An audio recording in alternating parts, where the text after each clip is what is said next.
मराठी सिनेमासृष्टीतील एक घरंदाज, चारित्र्यसंपन्न, देखणी आणि आदर्श नायिका. लावणीचं लावण्य जिनं स्वतःच्या काळजामध्ये जपलं, लोककलेला पुन्हा एकदा तिनं वैभव प्राप्त करून दिलं, अशा पद्धतीची सद्गुणी अभिनेत्री म्हणून जिचं नाव आदरानं घेतलं जातं त्या म्हणजे जयश्री गडकर. एक कर्नाटकमध्ये जन्माला आलेली मुलगी कशा पद्धतीनं मराठी आणि हिंदीमधील अजरामर नायिका बनते हे जाणून घेणार आहोत आपण आजच्या या भागामध्ये. आणि यासाठी आपल्याला जायचं आहे कर्नाटकमध्ये. कर्नाटक राज्य आहे, त्या ठिकाणचा कारवार जिल्हा आहे, म्हणजेच आत्ताचं उत्तर कन्नड जिल्हा आहे. आणि या जिल्ह्यामधलं सदाशिवगड हा तालुका आहे. आणि त्या तालुक्यापासून साधारणपणे 6 किलोमीटर अंतरावरती कणसगिरी नावाचं गाव आहे. आणि या गावामध्ये राहत आहेत गोविंद गडकर यांचा परिवार. तर आता या परिवारामध्ये 21 मार्च 1942 या दिवशी जयश्री गडकर यांचा जन्म झालेला होता. एक सर्वसामान्य कोकणी अशा पद्धतीचा हा परिवार होता. घरामध्ये मुलीला अगदी म्हणजे काही सुरुवातीला तिला मीना किंवा जया अशा पद्धतीची टोपण नावं होती. आता साधारणपणे 5 वर्ष होईपर्यंत हा परिवार कनकगिरीमध्ये होता आणि त्या ठिकाणीच ही मुलगी लहानाची मोठी होत होती. पण हा जो भाग आहे तो ग्रामीण भाग होता आणि उदरनिर्वाहाची साधनं आणि पर्याय जे आहेत ते कमी होते. आणि त्याच्यामुळे वडील गोविंद गडकर यांनी मग परिवारासह मुंबईला जायचा निर्णय घेतला. आणि जयश्री अवघ्या 6-7 वर्षाच्या असताना आईवडिलांच्या समोर म्हणजे आईवडिलांच्या बरोबरती त्या मुंबईला आल्या. खेतवाडी या भागामध्ये आल्या, त्या ठिकाणी त्या राहायला लागल्या. आता तो जो काळ होता तो काळ स्वातंत्र्याचा होता. त्या स्वातंत्र्य नवीन मिळालेलं होतं, वातावरण आनंदाचं होतं, आशादायक होतं, शिक्षणाबद्दलची जागृती सुरू झालेली होती. आणि गोविंद गडकर यांनी आपल्या मुलीला शिकवायचं असं त्यांनी ठरवलं होतं. आणि खेतवाडी महानगरपालिकेची जी शाळा आहे त्या शाळेमध्ये तिला टाकलं होतं. आता अभ्यासाबद्दल तिला प्रेम होतं आणि त्यामुळे ती शाळेमध्ये रमायला लागली होती. आणि याच खेतवाडीची जी शाळा आहे त्या शाळेमध्ये तिचं प्राथमिक शिक्षण पूर्ण झालं. आणि पुढच्या शिक्षणासाठी मग गिरगाव या ठिकाणचं राममोहन हायस्कूल जे आहे त्या ठिकाणी प्रवेश घेतला. आणि त्या ठिकाणी आता ज्यावेळेस त्या राममोहन हायस्कूलमध्ये दाखल झाल्या त्याच वेळेस एका बाजूला त्यांचं शिक्षण चालू होतं आणि शिक्षण घेता घेताच त्यांचा ललित कलाकडे त्यांचा कल होता. आणि मुळामध्येच अगोदरच त्यांना गाण्याची आवड होती, सूर आणि ताल याची चांगली जाणीव होती, यांची चांगली ओळख होती आणि त्यांना गायला वगैरे आवडायचं. आणि अत्यंत कमी वयामध्ये अशा गोष्टी उपजत असल्यामुळे मग त्यांचे जे पालक आहेत त्या पालकांनी मग आपल्या मुलीला गाणं शिकवायचं, डान्स शिकवायचं असं ठरवलेलं होतं. आणि त्यांच्यासाठी मग मास्टर नवरंग यांच्याकडे गायनाचे क्लास लावलेले होते. आता एका बाजूला शिक्षण चालू होतं, दुसऱ्या बाजूला ते कलाकाराची जी जडणघडण आहे ती चाललेली होती. आणि याच काळामध्ये मग त्यांनी म्हणजे जयश्री जे आहेत त्यांनी त्यांची मॅट्रिक परीक्षा पास केली होती. आता मॅट्रिक परीक्षा पास केल्यानंतर पुढचा काही काळ त्यांनी गायनाचा अभ्यास पण केलेला होता, नृत्याचा अभ्यास पण चाललेला होता. आता या काळामध्ये मॅट्रिक पास होणं म्हणजे मुलीनं प्रचंड शिकणं. म्हणजे विचार करा, साधारणपणे एक 70 वर्षापूर्वीचा तो काळ होता. आणि त्यावेळेस मुलगी मॅट्रिक होणं म्हणजे तिनं प्रचंड शिकलेली आहे. आणि त्यामुळे आता जयश्री ज्या आहेत त्या प्रचंड शिकल्या. आणि त्यांचं शिक्षण पूर्ण झाल्यानंतर मग जयश्री या राजकमल कला मंदिर आहे त्या ठिकाणी त्या काम करायला लागल्या, नोकरी करायला लागल्या. आता राजकमल कला मंदिर म्हणजे हे जे आहे ते दिग्दर्शक पी शांताराम यांनी प्रभात कंपनी जी आहे ती सोडली आणि त्यानंतर ते स्थापन केलेलं होतं राजकमल. आता जयश्री ज्या आहेत त्या ठिकाणी नोकरी करत होत्या. ते करता करता त्यांचं गायन आणि त्यांचं कथ्थक नृत्याचा जो अभ्यास आहे तो चाललेला होता. आणि याच दरम्यान मग हौशी रंगभूमी जी आहे त्या ठिकाणी त्या जोडल्या गेल्या होत्या आणि त्या ठिकाणी सुद्धा त्यांचं काम चाललेलं होतं. आता एका बाजूला तालासुरांची आणि नृत्याची चांगली जाण आहे, त्याचं त्यांनी प्रशिक्षण घेतलेलं आहे. आणि यामुळे जयश्री यांच्याकडे नर्तिका म्हणून पाहिलं जात होतं. आणि त्यावेळेस ते सुप्रसिद्ध दिग्दर्शक होते पी शांताराम. तर त्यांच्या 1955 साली आलेला चित्रपट होता झनक झनक पायलबाजे. आता या चित्रपटामध्ये ग्रुपमध्ये जयश्री यांची नर्तिकेची भूमिका होती. आता या सिनेमामध्ये मुख्य भूमिकेमध्ये होत्या संध्या गोपीकृष्ण उर्फ विजया देशमुख, म्हणजेच पी शांताराम यांच्या पत्नी संध्या. तर हा जो चित्रपट आहे तो चित्रपट बॉक्स ऑफिसवरती तुफान चाललेला होता. आणि 1955 साली त्या चित्रपटानं तब्बल 2,45,00,000 रुपयांची कमाई केली होती. आणि जयश्री गडकर यांनी याच्यामध्ये काम केलेलं होतं, पण त्या ग्रुप डान्सरच्या भूमिकेमध्ये होत्या आणि त्यामुळे त्यांच्यावरती कोणाचं लक्ष गेलेलं नाही. पण अशा छोट्या मोठ्या कामातूनच जयश्री यांनी त्यांच्या वाटचालीला सुरुवात केलेली होती. पण कोणाचं नशीब कधी पालटेल हे सांगता येत नाही. फक्त कर्म करत राहा, त्याचं फळ कधी ना कधीतरी मिळतंच. आता एकदा काय झालं, जयश्री यांचा एक नृत्याचा कार्यक्रम होता. आता या कार्यक्रमाला त्या काळचे प्रसिद्ध चित्रकार जे होते, त्यांचं नाव आहे रामदेव ताळे, ते त्या ठिकाणी आले होते. आता त्यांनी नृत्य करत असताना जयश्री गडकर यांना पाहिलं आणि त्यानंतर त्यांचा फोटो काढला आणि तो फोटो त्यांनी आपल्या स्टुडिओमध्ये लावलेला होता. आता काही दिवसांनी या स्टुडिओमध्ये प्रसिद्ध दिग्दर्शक दिनकर पाटील आलेले होते. आता त्यांनी हा फोटो बघितला, जयश्री यांच्याकडे बघितलं आणि मग त्यांनी देवताळे यांना विचारलं ही मुलगी कोण आहे, काय आहे आणि हिच्याबद्दलची अधिक माहिती घेतली आणि त्यांचा आगामी चित्रपट दिसतं तसं नसतं या सिनेमात जयश्रींना एका गाण्यासाठी, एका नृत्यासाठी घेण्यात आलेलं होतं, काम मिळालेलं होतं.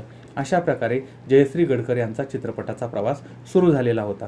मात्र आपण फक्त नृत्यापुरतं मर्यादित राहायचं नाही असं यांनी सुरुवातीला ठरवलेलं होतं आणि त्यामुळे सिनेमामध्ये भूमिका मिळाल्या पाहिजेत असा त्यांचा आग्रह होता.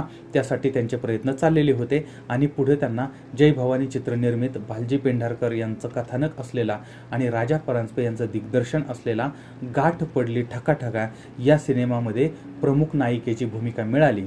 आता बाबूराव पेंढारकर किंवा राजा गोसावी किंवा सूर्यकांत, स्मिता, गणपत पाटील, सुलोचना काळे हे जे सहकलाकार होते, या कलाकारांच्या बरोबरती या चित्रपटामध्ये जयश्री यांनी त्यांच्या अभिनयाचं कौशल्य दाखवलेलं होतं आणि 21 मार्च 1956 साली पहिल्यांदा नायिका म्हणून त्या पडद्यावरती दिसलेल्या होत्या. आता योगायोग बघा, याच दिवशी जयश्री यांच्या वयाची 16 वर्ष पूर्ण झालेली होती. नंतर अभिनयाचा हा जो प्रवास आहे तो प्रवास अत्यंत प्रभावीपणे चालू झालेला होता. आता जयश्री यांच्यासाठी 16वं वरीस जे आहे, म्हणजे यांचंच गाणं आहे बरं का, 16वं वरीस धोक्या, यांच्यावर चित्रित झालेलं आहे 16वं वरीस धोक्याचं ग 16वं वरीस धोक्याचं. पण जयश्री यांच्यासाठी मात्र 16वं वरीस मोक्याचं ठरलेलं होतं, प्रगतीचं ठरलेलं होतं आणि त्यांच्या यशाचा आलेख जो आहे तो वाढायला लागलेला होता. 1957 साली आई मला क्षमा कर किंवा पहिलं प्रेम या चित्रपटामधून त्यांनी म्हणजे प्रमुख भूमिका साकारलेल्या होत्या. त्याचबरोबर आलिया भोगासी या सिनेमात त्यांनी राजा गोसावी यांच्या नायिकेची भूमिका केली होती आणि नंतर राजा गोसावी आणि जयश्री गडकर ही जोडी जी आहे ती प्रेक्षकांना आवडायला लागली आणि नंतर या दोघांनी अनेक चित्रपटामध्ये एकत्र कामं केलेली होती. 1959 साली आलेला अनंत माने दिग्दर्शित सांगते ऐका या सिनेमात यांनी तमाशा कलावंताची भूमिका साकारलेली होती आणि या सिनेमाला प्रचंड दाद मिळालेली होती. म्हणजे पुण्यामधलं विजयानंद थिएटर जे आहे त्या ठिकाणी हा सिनेमा सलग 131 आठवडे चाललेला होता. याच्यामधले 4ही शो जे आहेत ते हाऊसफुल होते आणि अत्यंत दीर्घकाळपणे चाललेला हा मराठी सिनेमा म्हणजे पहिलाच मराठी सिनेमा अशा पद्धतीचा होता. आणि याच्यामधलं भोगडी माझी सांडली ग जाता साताऱ्याला हे गाणं किंवा ही जी लावणी आहे ती लावणी आजही रसिकांच्या हृदयामध्ये घर करून राहिलेली आहे आणि ज्या वेळेस लावण्यांचे कार्यक्रम होतात त्यावेळेस जयश्री गडकर यांच्या लावण्या म्हटल्या जातात आणि त्यांच्यासारखा अभिनय करण्याचा प्रयत्न सुद्धा केला जातो. पण या चित्रपटापासून लावणी युग जे आहे त्याला सुरुवात झालेली होती आणि याच सिनेमातील अभिनयासाठी जयश्रींना रसरंग फाळके पुरस्कार सुद्धा मिळालेला होता. आता पुढं अनेक चित्रपट आणि पुरस्कार जे आहेत ते जयश्री यांच्या नावावरती जमा व्हायला लागले होते.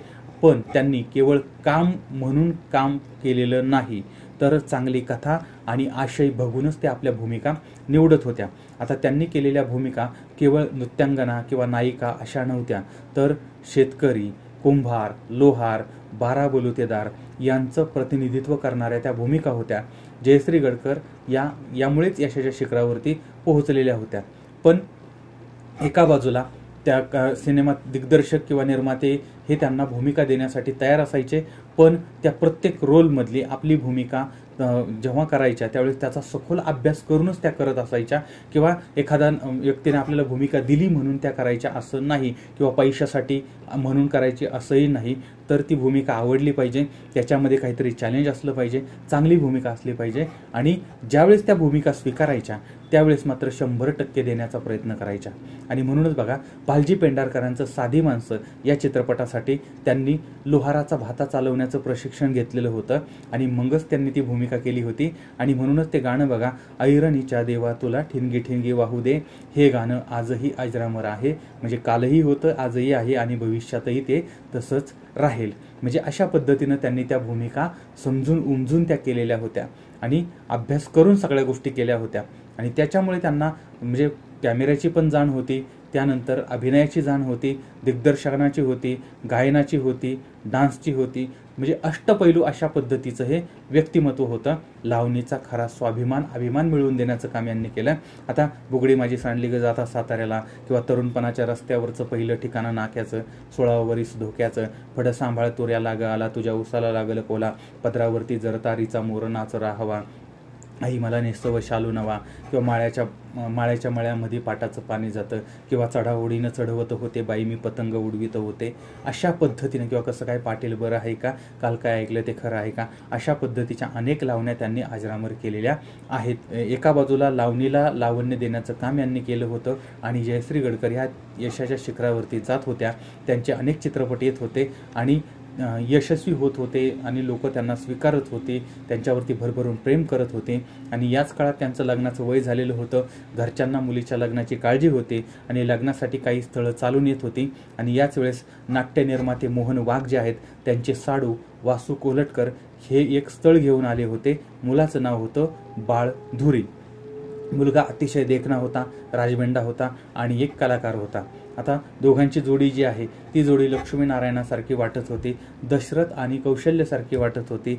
जयश्री आणि बाळधुरी यांनी एकमेकांना पाहिलं, एकमेकांच्या प्रेमात पडले, आणि विवाहाचा योग जो आहे तो जुळून आला. आणि यावेळेस जयश्री या आघाडीच्या नायिका होत्या, नावारूपास आलेल्या होत्या, आणि बाळधुरी जे आहेत ते नाटक आणि सिनेमामधून त्यांची नुकतीच सुरुवात झालेली होती. आणि बाळ यांचं नाव जे आहे ते खरं तर भिवाजी होतं, मात्र त्या परिवारामध्ये अत्यंत शेवटचं अपत्य, चुटुकलं अपत्य होतं, आणि त्यामुळे सगळे त्यांना बाळ बाळ म्हणायचे, आणि त्यामुळे तेच नाव त्यांचं पडलेलं होतं. कायमचं आयुष्यभर तेच नाव चिकटलं होतं. आता दोघंही एकाच क्षेत्रामध्ये असल्यामुळे मग दोघांनाही एकमेकांना समजून घेणं सुद्धा सोपं गेलेलं होतं. आणि 21 फेब्रुवारी 1975 दोघांचे म्हणजे लग्न झालं, आणि त्यांच्या संसाराला सुरुवात झाली होती. आणि अभिनयाच्या क्षेत्रामध्ये सुद्धा त्यांची घोडदौड चालली होती, आणि संसारामध्ये सुद्धा आनंदाने सुखाने संसार चाललेला होता. आणि त्यांचा मुलगा आनंद हा बँकिंग क्षेत्रामध्ये कार्यरत आहे अशी माहिती पण समोर येते. तर अशा पद्धतीने मराठीतील आघाडीची नायिका, एक आदर्श पत्नी, एक आदर्श आई या भूमिका जयश्री या जगत होत्या. त्याचबरोबर ती हिंदी चित्रपटसृष्टीमध्ये सुद्धा त्यांचं योगदान जे आहे ते अत्यंत उल्लेखनीय आहे. तर दरम्यानच्या काळामध्ये त्यांनी दादा गुंजाळ यांनी दिग्दर्शित केलेला एक अरमान मेरा हा चित्रपट जो आहे त्या चित्रपटाद्वारे त्यांनी हिंदी चित्रपटसृष्टीमध्ये प्रवेश केला होता. आणि त्या हिंदी चित्रपटसृष्टीनं सुद्धा त्यांना स्वीकारलेलं होतं. आणि पुढं अशोक कुमार यांच्याबरोबर सुद्धा यांनी नायिकेची भूमिका केलेला चित्रपट होता, त्याचं नाव आहे प्रायव्हेट सेक्रेटरी. हा सुद्धा चित्रपट चांगल्या पद्धतीनं चाललेला होता. आणि हिंदी चित्रपटसृष्टीमध्ये धार्मिक आणि पौराणिक चित्रपटामध्ये यांच्या भूमिका ज्या आहेत त्या लक्षणीय ठरलेल्या होत्या. तसेच सारंगा चित्रपटामधलं सारंगा तेरी याद में हे गाणं आजही काही लोकांच्या स्मरणामध्ये असेल, तर त्या ठिकाणी त्यांची जी अदा आहे ती सुद्धा पाहण्यासारखी होती. तर अशा पद्धतीनं जयश्री यांनी हिंदीमध्ये सुद्धा आपलं बस्तान बांधलेलं होतं, आणि त्यामुळे त्यांचं नाव देशभर पोहोचलेलं होतं. आणि याच काळामध्ये रामानंद सागर हे रामायणावरती एक महामालिका घेऊन येत होते, आणि त्या मालिकेमध्ये कौशल्याच्या भूमिकेमध्ये ह्या जयश्री गडकर यांना विचारण्यात आलं होतं, आणि त्यांनी ती भूमिका अत्यंत प्रगल्भपणे पार पाडलेली होती. आणि त्या भूमिकेचा आब राखत त्यांनी कौशल्याद्वारे योग्य असा तो न्याय दिलेला होता. त्यांच्याबरोबर ती दशरथ राजाच्या भूमिकेमध्ये त्यांचेच पती बाळधुरी होते. बघा, दोघांचीही प्रवृत्ती अत्यंत सात्विक होती, आणि दोघांचाही चेहरा अत्यंत सोज्वळ आहे, आणि दोघांनाही अभिनयाची पक्की जाण होती. आणि त्यामुळे त्या पती पत्नींनी ही भूमिका म्हणजे प्रभू रामचंद्रांच्या आईची आणि वडिलांची भूमिका अत्यंत चांगल्या पद्धतीनं आणि ती जिवंत केलेली होती. आता पौराणिक कथांवरती आधारित रामायणामध्ये कौशल्या, सती सावित्री, त्यानंतर पार्वती, लक्ष्मी यानंतरच्या भूमिकासुद्धा जयश्री गडकर यांनी केलेल्या होत्या. हिंदी पडद्यावरती सर्वाधिक पौराणिक चित्रपट साकारणाऱ्या अभिनेत्री म्हणून जयश्री गडकर यांचा नावलौकिक आहे. तुलसी विवाह, बलराम श्रीकृष्ण, किसान और भगवान, श्रीकृष्ण लीला, बजरंग बली, अमीरी गरीबी अशा कितीतरी हिंदी चित्रपट आहेत, त्याच्यामधून त्यांनी लहान मोठ्या भूमिका साकारलेल्या होत्या. आणि समजा एखादी भूमिका मनाला पटत नाही तर, किंवा त्याच्यामध्ये काय अनैतिक वर्तन असेल, किंवा नायिकेची अशी कुठली तरी चित्रविचित्र भूमिका असेल, तर केवळ व्यावसायिक तडजोड करायची, पैसे मिळवायचे किंवा नाव मिळवायचं म्हणून काहीही करायचं असं त्यांनी कधीही केलेलं नाही. त्या आपल्या अभिनयाशी प्रामाणिक राहिल्या होत्या. आपले चारित्र्य, आपलं जीवन, आपले विचार या सगळ्यांशी त्या प्रामाणिक राहिलेल्या होत्या. आणि एका बाजूला अभिनय चाललेला आहे, हिंदीमध्ये चालू आहे, मराठीमध्ये चालू आहे, त्याचबरोबर त्यांनी दिग्दर्शनसुद्धा केलेलं होतं. मराठी चित्रपटातील भूमिका करत असतानाच जयश्री गडकर यांनी अण्णासाहेब घाडगे यांचा सासर माहेर या चित्रपटाचं दिग्दर्शन केलं.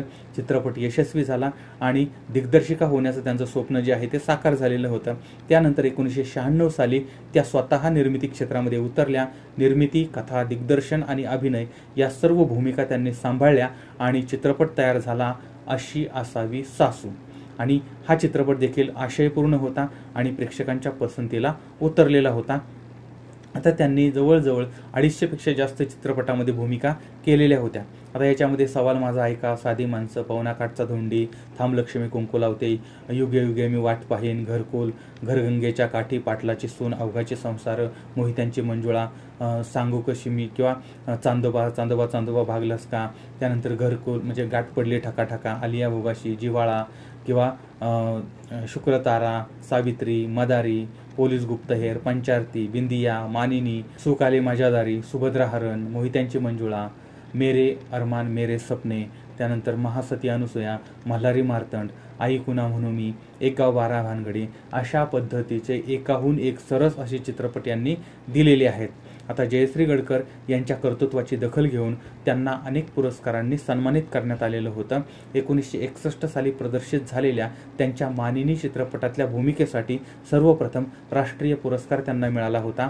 आणि महाराष्ट्र राज्य चित्रपट महोत्सव जो आहे त्यामध्ये साधी माणसं, पाटलाची सून आणि थांब लक्ष्मी कुंकू लावते, घरगंगेच्या काठी या चित्रपटातील भूमिकांसाठी या अभिनेत्रीला उत्कृष्ट अभिनेत्री म्हणून गौरवण्यात आलेलं होतं.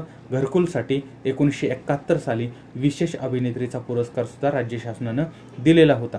त्यासह अनेक महत्त्वाचे पुरस्कार जे आहेत त्या पुरस्कारांवरती जयश्री गडकर हे नाव कोरलेलं होतं.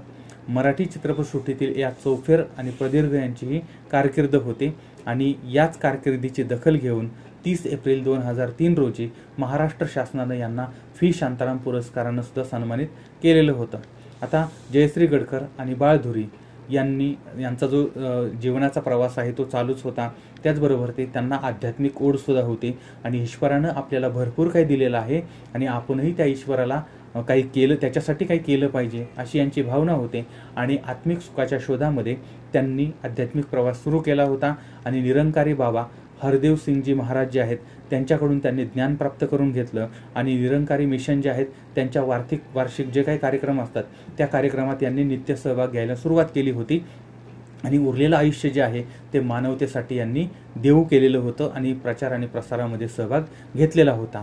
महाराष्ट्रात आणि महाराष्ट्राबाहेर होणारे निरंकारी समागम जे असायचे त्या ठिकाणी ते न चुकता जायचे आणि त्या कार्यक्रमामध्ये सहभागी व्हायचे आणि त्याचा प्रचार आणि प्रसारसुद्धा केलेला होता. आणि अनेक वेळा या कार्यक्रमामध्ये गुरुवंदनेच्या कार्यक्रमात सद्गुरू बाबा हरदेव सिंगजी महाराज यांच्या समोर यांनी विविध भक्तिगीतांवरती नृत्याभिनय सुद्धा केलेला होता आणि आध्यात्मिक परमसुख जे आहे त्याची अनुभूती सुद्धा घेतलेली होती. आता जयश्री गडकर यांच्यावरती काही पुस्तकं सुद्धा प्रकाशित झालेली होती. म्हणजे नक्षत्राचं लेणं आणि सुवर्ण नायिका जयश्री गडकर हे त्यांच्या 50 वर्षाच्या कारकिर्दीवरती जे पुस्तक आहे ते पुस्तक करण्यात आलेलं होतं. जयश्री गडकर प्रतिष्ठान जे आहे त्यांच्यातर्फे 2009 साली हे प्रकाशित करण्यात आलं होतं. आणि जयश्री यांनी लिहिलेलं अशी मी जयश्री हे आत्मचरित्र 1986 मध्ये प्रकाशित झालेलं होतं. तर अशा या घरंदाज, सोज्वळ, चारित्र्यसंपन्न अभिनेत्रीचा तो शेवटचा दिवस उजाडला. तारीख आहे 29 ऑगस्ट 2008.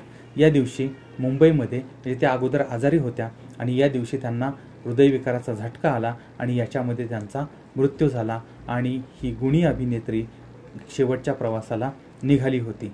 शतकांनी वाट पाहून सुद्धा अशी व्यक्ती जन्माला येत नाही असं व्यक्तिमत्व काळाच्या पडद्याआड गेलेलं होतं. आणि या आभाळाच्या इतक्या उंचीच्या तरीही संस्काराची पाळमुळं जमिनीमध्ये रुजलेल्या महान अभिनेत्रीचा प्रवास जो आहे तो काही मिनिटांमध्ये सांगणं हे शक्य नाही आहे, पण ते करण्याचा आपण प्रयत्न केलेला आहे. आणि आमच्या पद्धतीने हा अल्पसा प्रयत्न होता, जी गोष्ट आम्ही तुम्हाला सांगितली. आता याबद्दल तुम्हाला काय वाटतंय, हा प्रवास कसा वाटला तेही आम्हाला जरूर कळवा आणि अजून तुम्हाला काय वाटतं ते सुद्धा आम्हाला जरूर कळवा. पुन्हा भेटूया पुढच्या भागामध्ये एका नवीन विषयासह. तोपर्यंत धन्यवाद.